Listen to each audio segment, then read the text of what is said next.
लोकतंत्र के पहरेदार हो, अपना फर्ज निभा देना, देश का जो मान बढ़ाए उसे इस बार जिता देना। नमस्कार दोस्तों, मैं सुरेश श्रीवास्तव सौरभ आज की यात्रा में आपका स्वागत करता हूं। लोकतंत्र का आज महापर्व है, दूसरे चरण का चुनाव हो रहा है। हम लोग आज मतदान करने जा रहे हैं।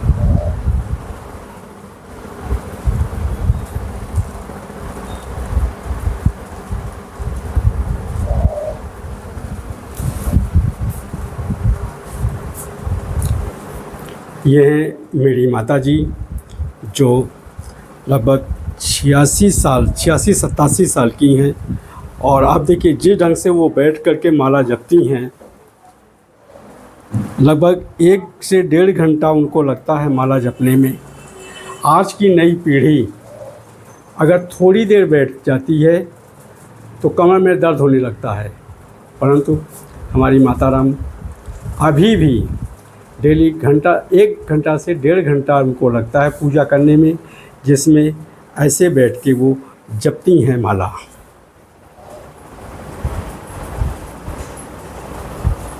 चूँकि अभी मैं किराए के मकान में ही रहता हूँ, मेरी बहन के यहाँ मेरी पर्ची है, स्थायी पता मेरा वहीं का रहता है।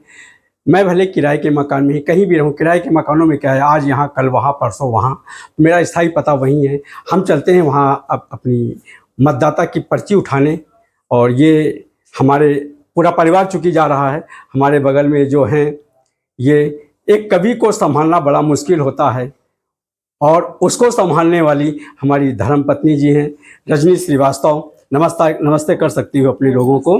और ये हमारा छोटा बालक है, यद्यपि इसको मतदान करने को अभी नहीं मिलेगा, सागर श्रीवास्तव, जिसको हम तरंग बोलते हैं।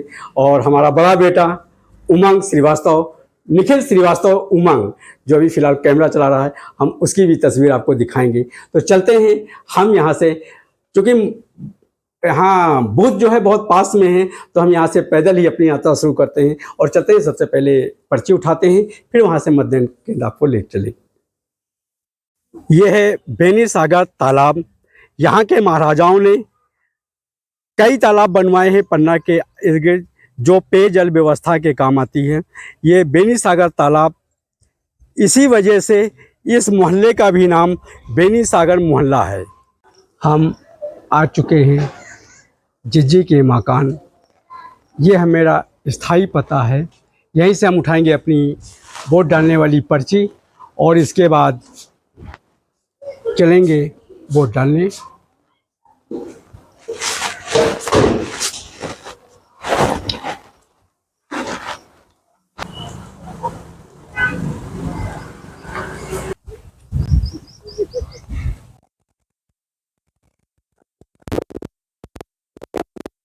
ये है हमारा मतदान केंद्र।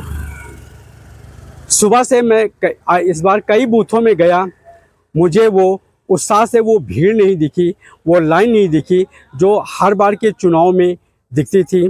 पता नहीं क्यों इस बार मतदाताओं का उत्साह ठंडा है, वो घर से नहीं निकल रहे हैं। शायद एक तरफा चुनाव है, सबको मालूम है कि यहाँ से बीजेपी की तरफ से BD शर्मा जी निकल रहे हैं। शायद इसीलिए लोगों को ये विश्वास है कि यहाँ भाजपा तो निकल ही रही है। हम आ चुके हैं जिज्जी के घर। मेरा स्थायी पता यही रहता है, मैं कहीं भी रहूँ, सारी डाक मेरी यहीं आती है। और हाई स्कूल मैंने यूपी से किया था, 11वीं और 12वीं मैंने देवेंद्र नगर से पढ़ा था। जब हम यहाँ पन्ना आए थे BA फर्स्ट ईयर के लिए, उस समय ये मकान नहीं बना था, सिर्फ नींव भर भरी थी। जैसी परीक्षा फर्स्ट ईयर कर चुके थे, उसके बाद ये मकान बन चुका था। फिर हमने BA second year, final, MA final, सारी पढ़ाई हमारी यही रही। एक प्रकार से ये हमारा स्थायी घर ही है। और जहाँ ये बहन का घर ज़रूर है, पर मैं अक्सर ये लोगों को बताता हूँ कि वो मेरी बहन कम थी, माँ ज़्यादा। ये है मेरी सबसे बड़ी बुआ। मेरी सबसे बड़ी बुआ पन्ना में थी, उसके बाद दूसरे नंबर की बुआ दीघ में थी, तीसरे नंबर की बुआ इलाहाबाद में थी, और चौथे नंबर की बुआ पन्ना में थी। इस प्रकार पन्ना ज़िला में हमारी 2 बुआ रहती थी। ये हैं हमारी जिज्जी की पूरी पढ़ाई आपके ही साथ रहकर हुई। बहन कम, माँ का प्यार मुझे आपसे ज़्यादा मिला। और ये हैं हमारे जीजा जी के मम्मी पापा। ये हैं जिया जी, जो अक्सर नरैनी में रहते हैं, यहाँ भी रहते हैं, नरैनी में भी रहते हैं। मैंने कभी इनको गुस्सा होते हुए नहीं देखा है। जब भी हमने इनको जिया जी को देखा, कितनी भी विषम परिस्थिति हो, हरदम सौम्य चेहरा, मुस्कुराता हुआ चेहरा, और हर समस्या को बड़े आसानी से सुलझाने में बहुत ही माहिर। एक प्रकार से मेरी शादी के तो पूरे मुखिया ही थे। यही मैंने खूबी पाई है कि कैसी भी परिस्थिति हो, इंसान को कैसे नॉर्मल रह करके, सौम्य रह करके समस्याओं का समाधान कैसे करें, यह मैंने सीखा जिया जी से।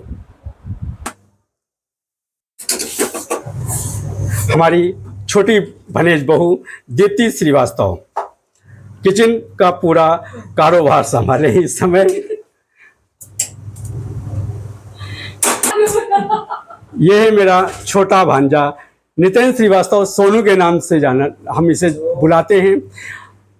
अभी आपने देखा बहू जो है चाय बना रही है, तो वहीं ये भी आसपास ही रहता है और बहू के आसपास ही रहता है। और इसकी सबसे बड़ी विशेषता है कि मैंने इसको जब भी देखा, अभी तो मैंने इसको बचपन से देखा, इसको मैंने अपनी गोद में तो नहीं खिलाया, उस समय यूपी में था, मगर इसका अंदाज जो वही है जो एक फिल्मी हीरो का होता है। हरदम ये बिल्कुल ऐसे ही टिप टॉप रहता है जैसे बिल्कुल अभी शूटिंग में ही जाने की तैयारी में हो। ये है हमारी बड़ी भनेज बहू अलका श्रीवास्तव। इसकी सबसे बड़ी विशेषता है इसका हंसने का अंदाज बड़ा निराला है। जब ये ठहाका मारती है तो हाजी लग जाती है कि हाँ यहाँ कहीं ना कहीं उपलब्ध है। हाँ, कैसे है अलका, कैसे ठहाके मारते हैं अपनी अंदाज में, एक बार जोर से हंस के दिखा दीजिए जो तुम्हारी पहचान है।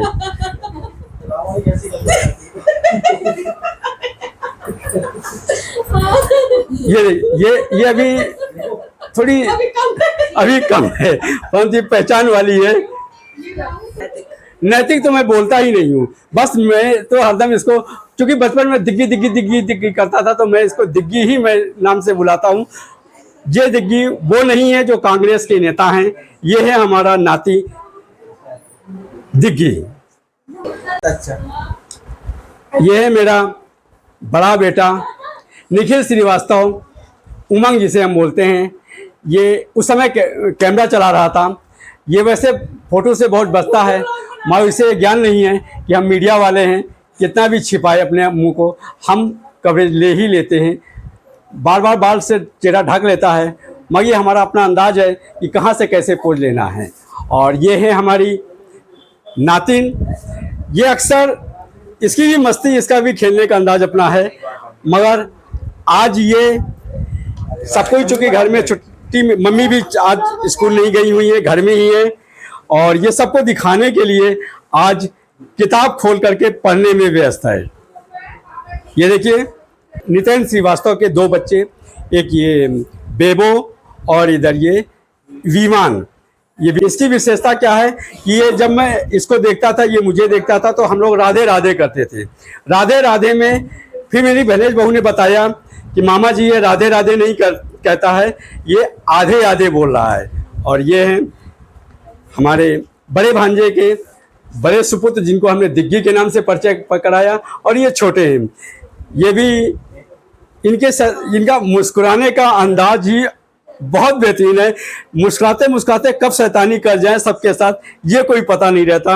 अब चूंकि बहन पढ़ रही है तो भाई भी पढ़ाई में मस्त है। ये है जरा नच के दिखा के प्रमाण पत्र। नैतिक और नियत, इन दोनों को डांस का भी शौक है, इनके अंदर गार्गिल जैसी प्रतिभा है। ये लोग कहीं विशेष जगह नहीं सीखते, मगर जिस प्रतियोगिता में शामिल होते हैं वहाँ धमाल करते हैं। ये और भी बहुत से मेडल इनको मिले हुए हैं। कम से देखिए, कहीं पढ़ाई पर उतना ही पढ़ाई पे आगे हैं, उतना ही खेल पे और डांस पे तो दोनों का कमाल ही होता है। हम कभी कोई ऐसा अवसर होगा जब उनका लाइव दिखाऊंगा मैं, जब कभी ऐसा प्रोग्राम होगा जिसमें मुझे लगेगा कि आप तक इनका डांस भी दिखाना चाहिए।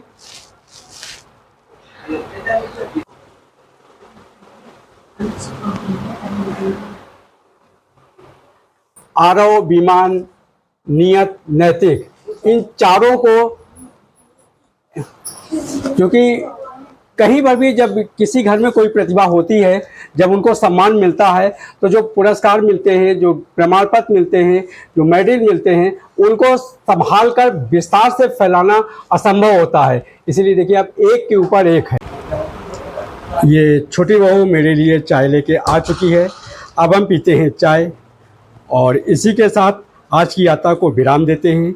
जो भी आज मेरे साथ यात्रा में जुड़े रहे, उन सब का मैं हृदय से आभारी हूँ।